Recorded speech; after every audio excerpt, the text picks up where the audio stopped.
আপনারা প্রশ্ন করছেন মাজার ভাঙ্গা জায়েজ আছে কিনা। কেন মাজার ভাঙবেন? মাজার তো জিয়ারতের জায়গা।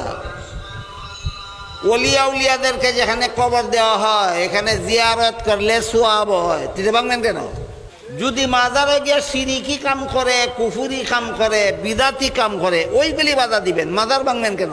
মাজারের নামে মান্নাত করলে বাধা দিবেন, মাজারে গিয়ে সেজদা দিলে বাধা দিবেন, মাজারে গিয়ে চক্কর দিলে বাধা দিবেন। এগুলি বিদাত, কুফুরি, শিরিকি।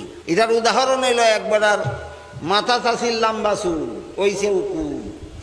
লম্বা চুল হইলে তো উকুন হইতেই পারে, মাথা খাটতে ফেলাই দেওয়ান লাগবো না, মাথা ঠিক রেখে উকুন সাফ করার লাগবো। বুঝা কোন মাথা টুকুন হইলে মাথা কাটতে ফেলাই দেওয়ান লাগবো না, উকুন সাফ করার লাগবো। মাজারও কুফুরি বেদাতি কাজ হইলে মাজার ভেঙ্গে লাগান দায়িত্ব না। এই সমস্ত কুফুরি শিরিকি কাজ বন্ধ করতে হবে।